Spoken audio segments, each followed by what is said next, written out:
में पाठ चल रहा है भू संसाधन तथा कृषि, और आज भू संसाधन तथा कृषि का तीसरा दिन है। तीसरे दिन लोग बात करने वाले हैं कृषि के प्रकारों के बारे में। कौन कौन सी प्रकार हैं? भारत में जो खाद्यान्न फसलें हैं, हमारे देश में कई ऐसी फसलें हैं जिनमें हमारा एकाधिकार है। जैसे आम, केला, चीकू, नींबू में हम एकाधिकार रखते हैं। विश्व के अन्य देशों के लिए भी हम लोग उन्हें निर्यात करते हैं। निर्यात माने भेजना, आयात माने यानी वहां से खरीद के लाना, तो यहाँ से बेचना। तो देखिए कई खाद्यान्न फसलें हैं। आप लोगों के घरों में चावल भी खाए जाते होंगे, गेहूं भी बहुत अच्छे से खाया जाता होगा। ज्यादातर लोग गेहूं की रोटियां ही खाते हैं। दक्षिण में चावल ज्यादा खाते हैं, दक्षिणी भारत में। मध्य भारत में दोनों मिक्स खाते हैं। गुजरात है, बांसवाड़ा, डूंगरपुर है ना, प्रतापगढ़, चित्तौड़गढ़, इधर मक्का की रोटियां भी खूब बनाई जाती हैं। हमारे यहाँ बाजरे की रोटियां बनाई जाती हैं। ज्वार, बाजरा, मक्का, कई प्रकार की दालें हैं, चना है, अरहर है, जैसे तूर की दाल बोलते हैं, है ना। तेलंगाना में जैसे मूंगफली है, तिली है, जो होता है तोरिया, सरसों और अन्य प्रकार के जो तिलहन है, तेल कहा जाता है, उनके बारे में हम लोग पढ़ेंगे।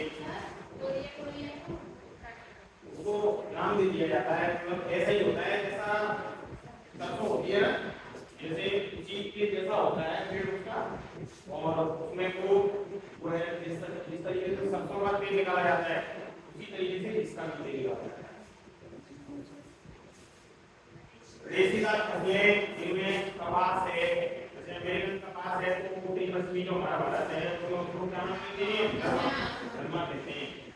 और नरमा वाले कहते हैं, लेकिन इसके कपड़ों से गर्म हो जाता है ना।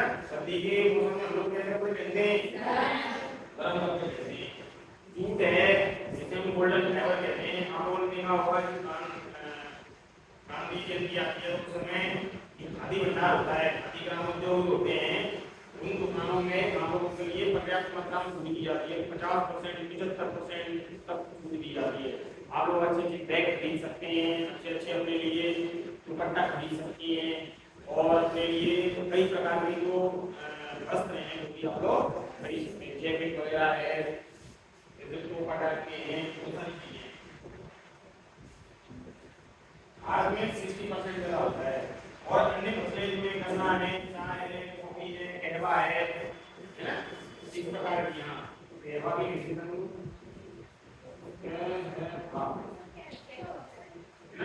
जैसे पेय पदार्थ है, सभी चाय होती है ना, ऐसे ही पेय पदार्थ है ये। अब हमारे यहाँ हमारे क्षेत्र में यदि कोई चीज पैदा नहीं हो रही है तो हम लोगों को थोड़ा सा अचंभा सा लगता है कि ये क्या होगा, ये कैसी होगी, है ना।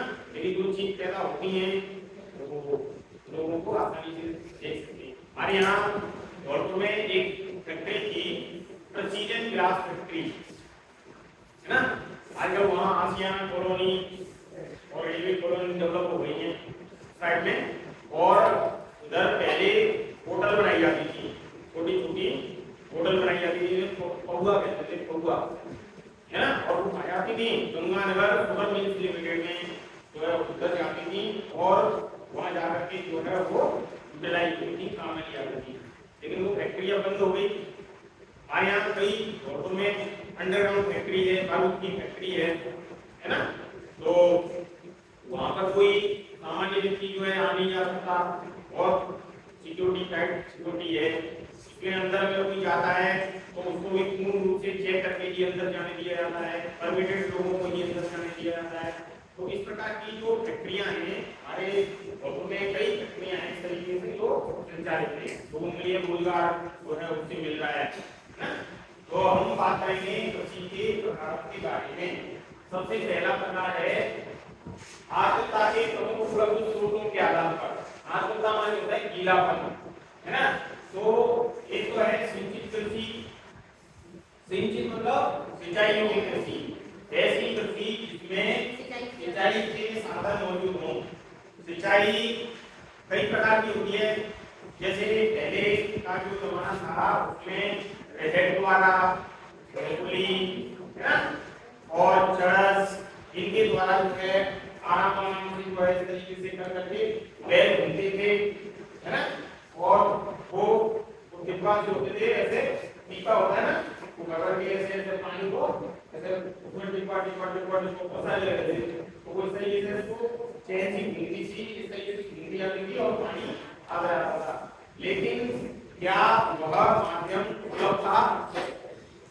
वो माध्यम सुलभ था क्या? पूरा दिन लग जाता था तब जाकर के आधा खेत भी नहीं भर पाता था। लेकिन आज सबमर्सिबल, है ना, नहरें और इस प्रकार के जो आधुनिक उपकरण हैं उनके आने से कृषि बड़ी ही सुलभ हो गई। बड़ी आसानी के साथ में सिंचाई की सुविधाएं लोगों को मिल रही हैं। बहुत ही कम समय में 5 मिनट में तो पानी की टंकी भर जाती है।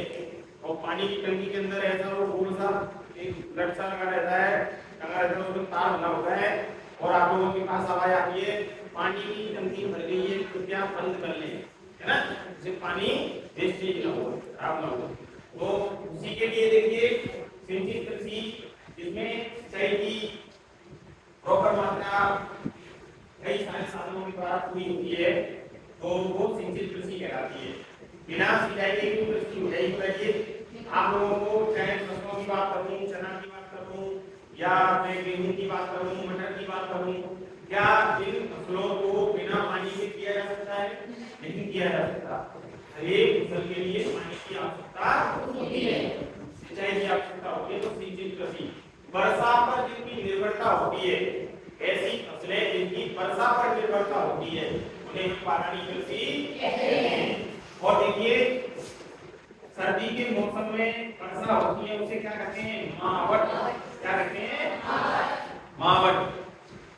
कई क्षेत्र ऐसे होते हैं जहां पर सिंचाई की प्रॉपर व्यवस्था नहीं होती, उचित व्यवस्था नहीं होती, तो वो लोग मावट पर निर्भर करते हैं कि यदि पड़ेगी मावट तो खेत नहीं रहेंगे सावट।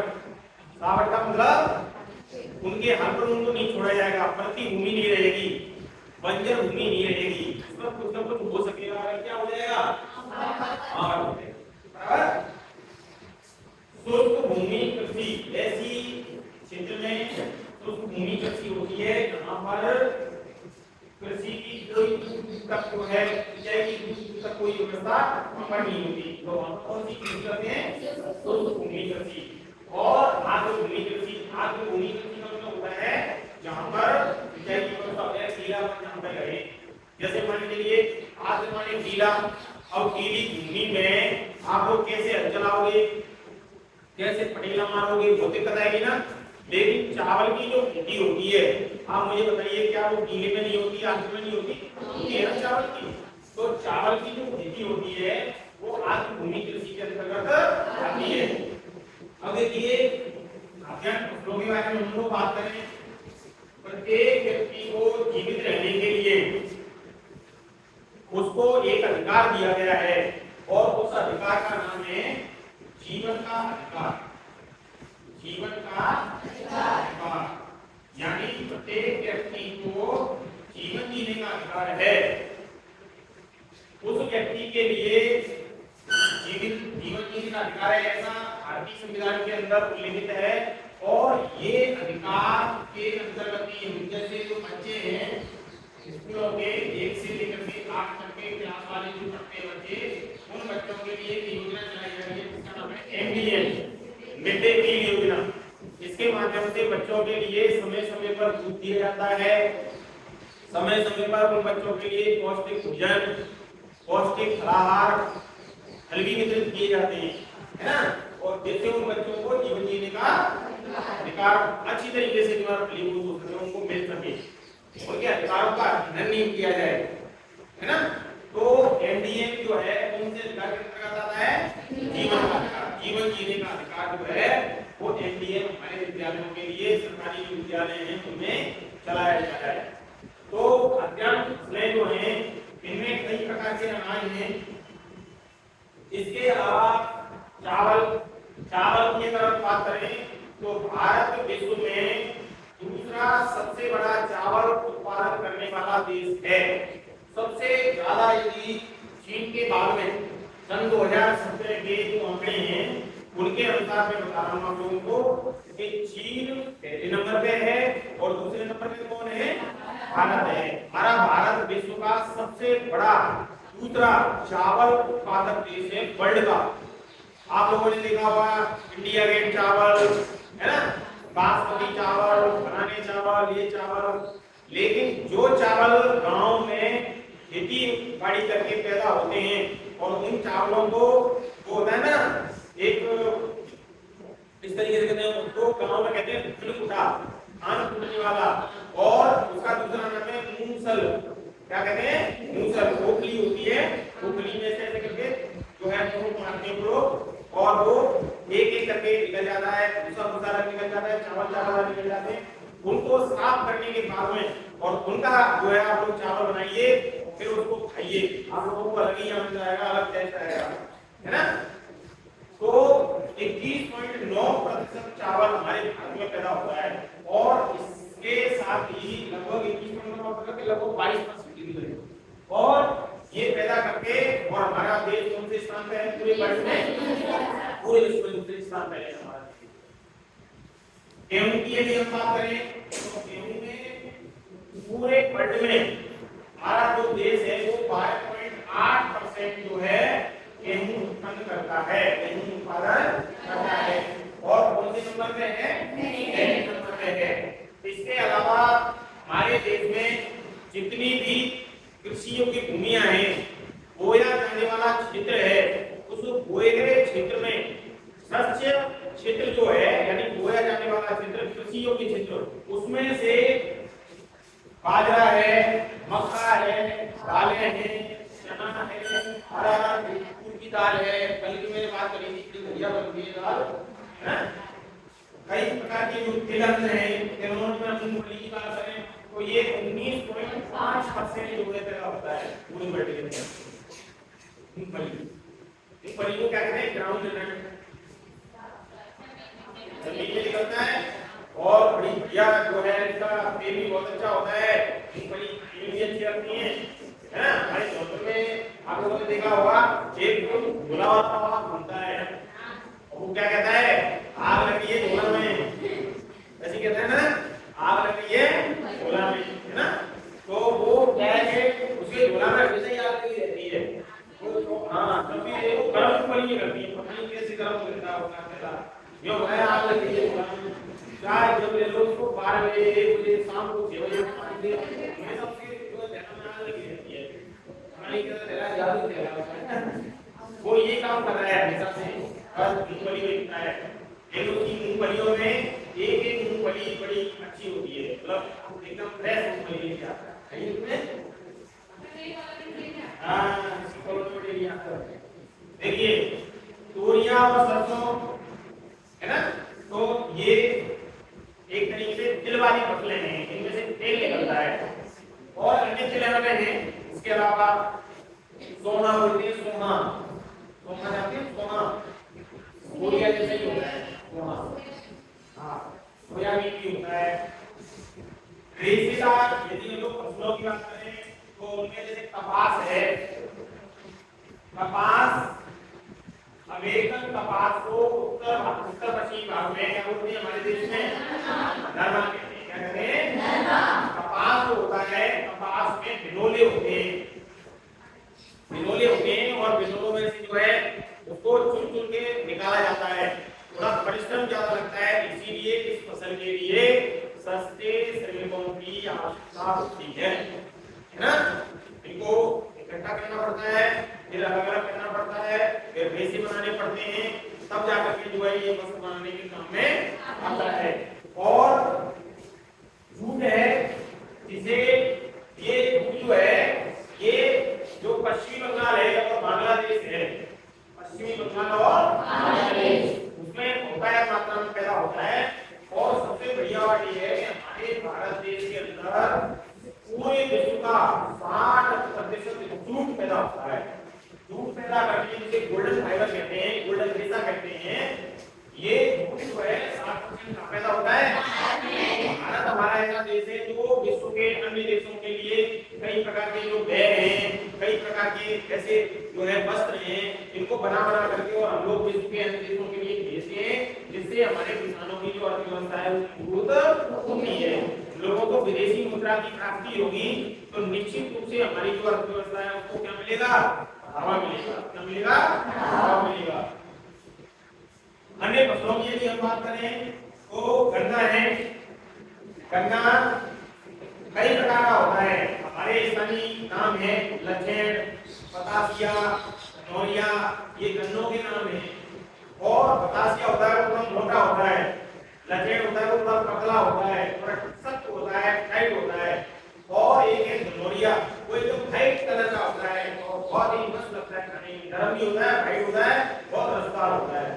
पानी आ गया मुंह में। आगे तो ये है गन्ना। क्या है? लेकिन गन्ना जिसे कहते हैं कि दांत मजबूत होते हैं, लेकिन आजकल जो है एक अम्मा थी गन्ना चूस रही थी, उसका दांत ही टूट गया है ना।